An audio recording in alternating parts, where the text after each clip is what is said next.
போகும் வழியில் ஒரு மின்கம்பத்தில் ஒரு சிறு துண்டு காகிதம் எழுதி தொங்கவிடப்பட்டிருந்துச்சு. அப்படி என்ன தான் அதில் எழுதியிருக்கு என்ற ஆர்வத்தில் நானும் போய் அதை பிரித்து படித்தேன். அதில் என்னுடைய ரூ. 50 தொலைஞ்சி போயிடுச்சு, யார் கையிலாவது கிடைச்சா தயவு செஞ்சு இந்த விலாசத்தில் தருமாறு கேட்டுக்கொள்கின்றேன், எனக்கு கண் பார்வை அவ்வளவு சரியில்லை என்று விலாசத்துடன் எழுதியிருந்துச்சு.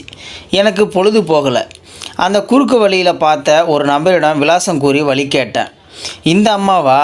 கொஞ்சம் தூரம் போனால் ஒரு பழைய வீடு இருக்கும், அங்கே தான் அந்த கண்ணு தெரியாத அம்மா இருக்குது. அங்கே ஒரு சிறிய கீத்து கொட்டகை ஒரு நாள் மழைக்கு கூட தாங்காது. வெளியில் கண்கள் குழி விழுந்து எலும்பும் தோலுமாக வயசான ஒரு அம்மா இருந்தாங்க. நானும் அப்படியே கிட்ட போனேன். என் காலடி சத்தம் கேட்டதும், யாருப்பா நீ அப்படின்னு சொல்லி அந்த அம்மா கேட்டாங்க.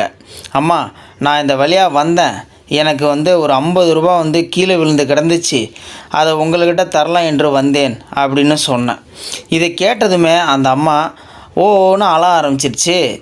உடனே, ஏம்மா நான் எதாவது தவறாக கேட்டுட்டேனா, அப்படி கேட்டிருந்தேன் நான் மன்னிச்சிருங்கம்மா அப்படின்னு சொல்லிட்டு நான் சொன்னேன். அதுக்கு உடனே அந்த அம்மா சொன்னாங்க, தம்பி 2 நாளாக கிட்டத்தட்ட 30-35 பேர் ரூ.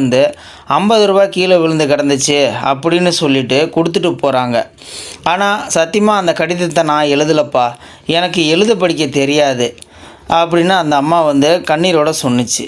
நான் உடனே பரவாயில்லம்மா, நீங்கள் வச்சுக்கோங்க என்று சொல்லி கொடுத்துட்டு திரும்பினேன். உடனே அந்த அம்மா சொன்னாங்க, தம்பி நீ போகும்போது அந்த மின்கம்பத்தில் இருக்கும் அந்த கடிதத்தை மறக்காமல் கிழிச்சு போட்டுரு அப்படின்னு அந்த அம்மா ரொம்பவும் அறிவுறுத்தினாங்க.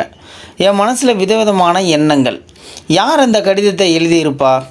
அந்த கடிதத்தை கிழித்து விடு என்று அந்த அம்மா எல்லாருக்கிட்டேயும் கூறி கொண்டு தான் இருந்திருப்பாங்க, எல்லாத்தையும் சொல்லி இருந்திருப்பாங்க.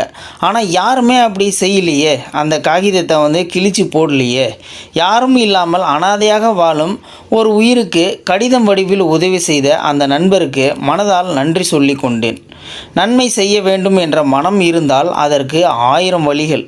மனதில் யோசித்து கொண்டே வரும்போது வழியில் ஒருவர் என்னிடம் அண்ணன், இந்த விலாசம் எங்கே என்று சொல்ல முடியுமா?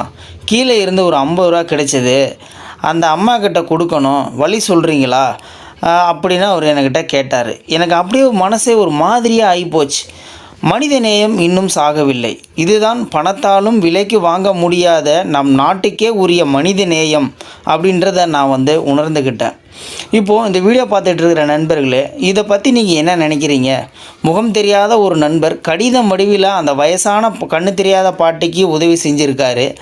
அதை பற்றி நீங்கள் என்ன நினைக்கிறீங்க அப்படின்றத கீழே இருக்கிற கமெண்ட் செக்ஷனில் மறக்காமல் சொல்லுங்கள். வீடியோ பிடிச்சிருந்தால் ஒரு லைக் பண்ணிக்கோங்க. இந்த வீடியோ முடிஞ்ச அளவுக்கு மற்றவங்களுக்கும் ஷேர் பண்ணுங்கள். அப்படியே நம்ம சேனலை சப்ஸ்கிரைப் பண்ணிக்கோங்க. மறக்காமல் பெல் சிம்லையும் கிளிக் பண்ணிக்கோங்க. நன்றி, வணக்கம்.